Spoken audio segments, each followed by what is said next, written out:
She got up at 3 a.m., walked into the bathroom she hadn't touched in weeks, and found something waiting there that even she couldn't explain. By the end of this video, you'll understand why the United States Senate stopped everything to honor one driver, why his own teammate called NASCAR fans out by name, and why a single photo from a grieving widow has 40 million people arguing online right now.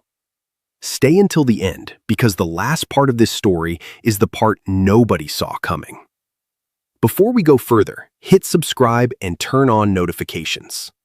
This channel breaks down the biggest NASCAR stories with real, verified information. No guessing, no rumors. Let's get into it. To understand why this story hit the sport as hard as it did, you have to understand who Kyle Busch was. Across more than 2 decades in NASCAR's top 3 national series, Busch built the most decorated resume in the sport's history. He won 63 Cup Series races, 2 Cup Series championships in 2015 and 2019, 102 wins in the Xfinity Series, and 69 wins in the Craftsman Truck Series.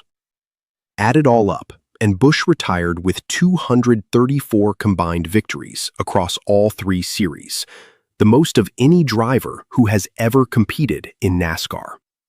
He also holds the record for the longest active win streak in Cup Series history, at least 1 win in 19 consecutive seasons, from 2005 all the way through 2023. On May 21, 2026, Kyle Busch died at the age of 41.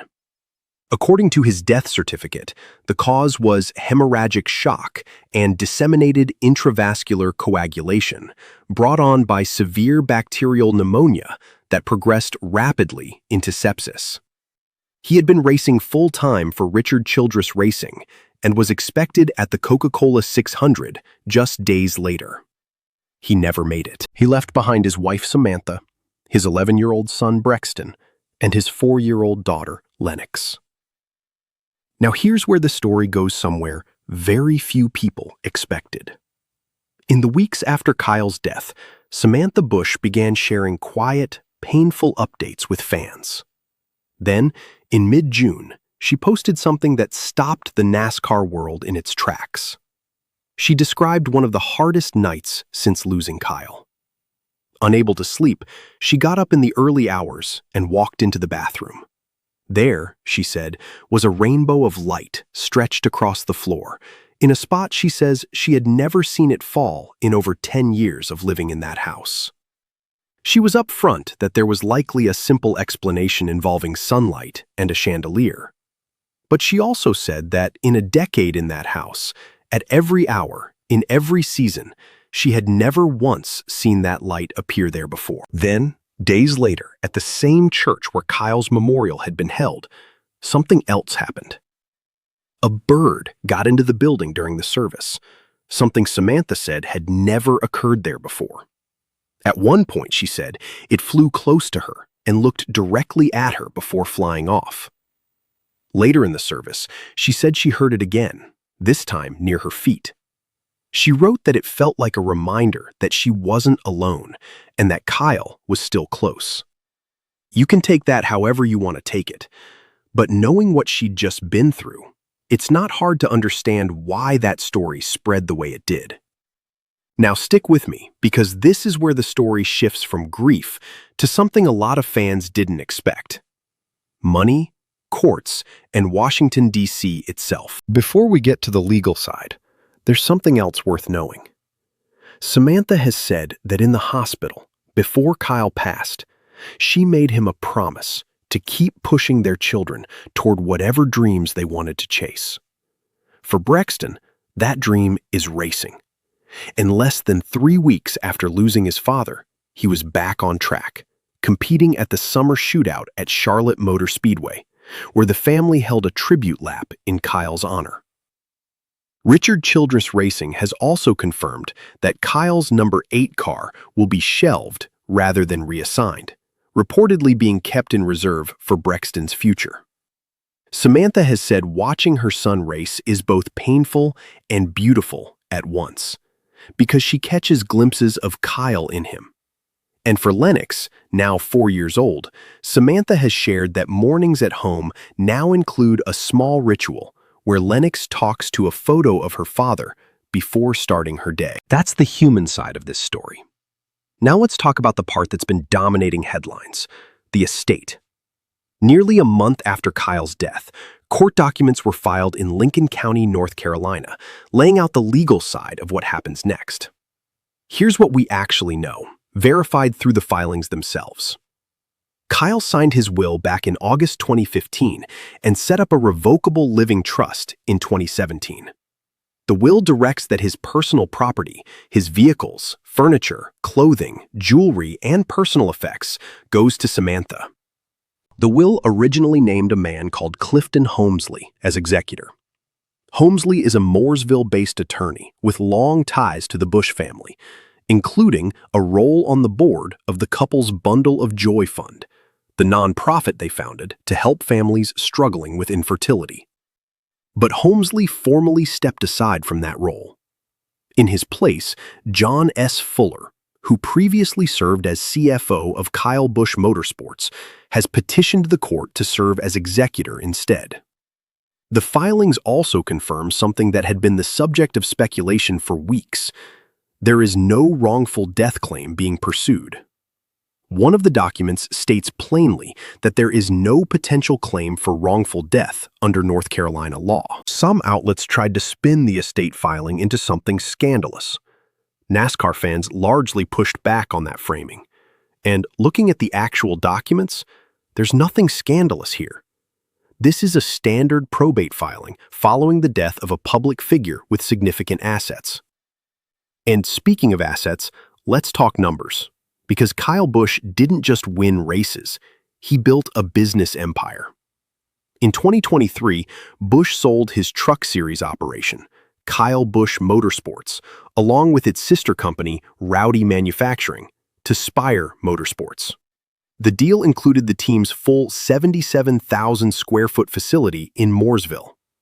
While the exact number was never officially confirmed, reporting at the time placed the value of the sale in the range of $25 million. Separately, Kyle and Samantha had been locked in a legal fight of their own with Pacific Life Insurance Company. The couple alleged they lost more than $8.5 million after being sold indexed universal life insurance policies, marketed to them as safe, tax-free retirement vehicles, on top of the more than $10.4 million they say they paid in premiums. That case was settled out of court in February 2026, just months before Kyle's death. The terms of the settlement were never disclosed publicly. So contrary to some of the online chatter, Kyle Busch didn't leave his family in a vulnerable financial position. He built a business, resolved a major legal dispute, and left clear, documented instructions for what happens to his estate. Now, here's the part of this story that turned it from a NASCAR headline into a national one. On June 18, 2026, the United States Senate passed a bipartisan resolution honoring Kyle Busch's life and legacy. The resolution was introduced by 4 senators, Ted Budd and Tom Tillis of North Carolina, and Catherine Cortez Masto and Jackie Rosen of Nevada, Busch's home state.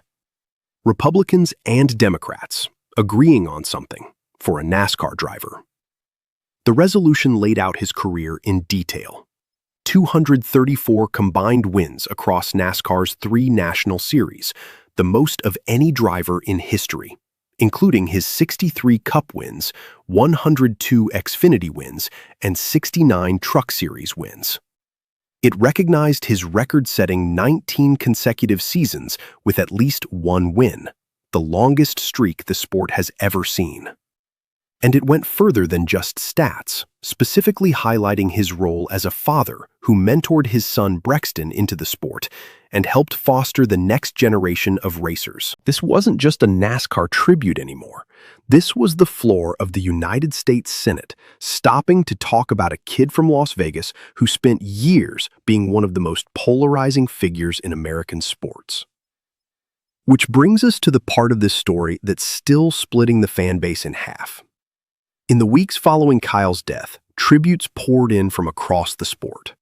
Then Tony Stewart, Busch's former Joe Gibbs Racing teammate and a three-time Cup Series champion himself, said something that a lot of people didn't expect. Speaking to reporters ahead of an NHRA event, Stewart didn't hold back.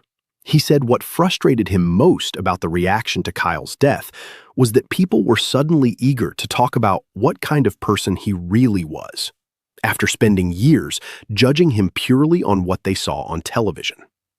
He made it clear he had no interest in re-educating anyone about who Kyle Busch actually was, because he already knew. And he suggested that people who only wanted to understand him now, after he was gone, hadn't made the effort to understand him while he was alive.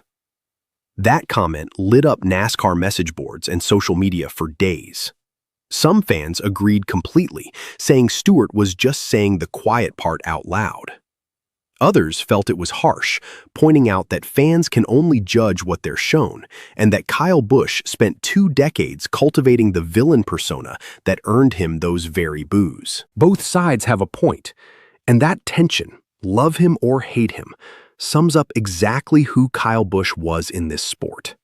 The guy who leaned all the way into being rowdy, who got booed constantly, and who also spent hours mentoring young drivers, built a truck team from nothing, and ran a nonprofit with his wife to help other couples struggling to have kids. It's easier to boo a villain than to understand a whole person. Tony Stewart just wasn't willing to let that go unsaid. So here's where this all sits right now. A widow finding meaning in small, unexplainable moments. A son already back behind the wheel, carrying his father's number and his father's dream. An estate moving through the courts exactly the way Kyle planned it. A business empire that shows he protected his family long before any of this happened. A bipartisan resolution from the United States Senate. And a teammate who wasn't afraid to say the uncomfortable thing everyone else was tiptoeing around. Kyle Busch is gone. But right now, across courtrooms, Capitol Hill, racetracks, and living rooms all over the country, he is still very much part of the conversation. And that Senate resolution isn't the final step either. It's now been referred onward, which means this story is not finished yet. There's another chapter to this, still playing out in Washington, and we'll be tracking exactly what happens next. If this story meant something to you, hit that like button. It genuinely helps this channel reach more people. Subscribe if you haven't already, because we're covering every update in this story as it develops. And drop one word in the comments that describes what Kyle Busch meant to you. I'll be reading every single one. We race on.